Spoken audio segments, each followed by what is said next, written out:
We know we can rewire the brain. That's proven, so that we can build new neural pathways, new neural connections. So what we're using is technologies that are known to drive that neuroplasticity. So technologies that will help build those neural pathways, those broken pathways or damaged pathways. And as we build and strengthen those pathways, we have greater capacity in our brain. When our brain is functioning better, then the anxiety and the depression part will also lessen. So what we need to do is build the pathways through neurotiming is one of our standards, where we're trying to get our brain and our body back in sync. And that is strengthening the back part of our brain, our cerebellum, and as we strengthen that, it has connections to the other parts of the brain. So I'm trying to match my timing with my body through this metronome beat. So you're hearing I'm hearing a beat in my headphones. I'm trying to match the clapping with the beat. Interactive metronome is IM, and it's used a lot by the military for concussion, for TBI recovery, traumatic brain injury. It is that neurotiming where you're clapping your hands and you're tapping your feet, or you're crossing over midline, and you're trying to get your brain and your body better connected. And the computer measures to a millisecond how accurate you are. The lower the number, the more your brain and your body are connected.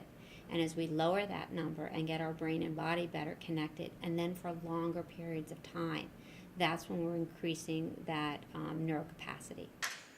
So high school, prior to my injuries, I was a decent student. I would say I was a B student. Then after my senior year concussion, my grades started to decline at senior year. Then I experienced a concussion in spring football, and then they just plummeted even more. That to the point where I was ineligible. What is the word? On probation, academic probation. So that's when it was the best time for me to get out of there and recover. So after that, the programs were introduced. I was like, I'm gonna try anything to get back into school and do something to better myself. So I did that, and there was a noticeable difference.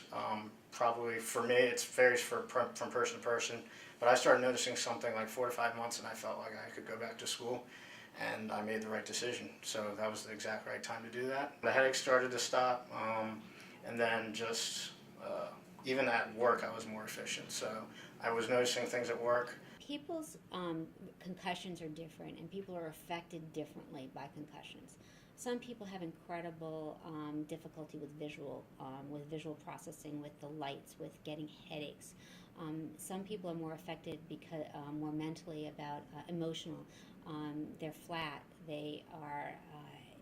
They're depressed, anxious. They have brain fog, brain fatigue.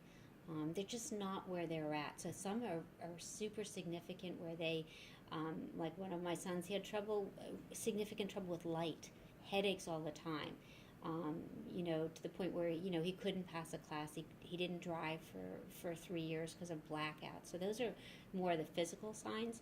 But we have a lot are dealing with residual mental fatigue, mental difficulties with depression and anxiety.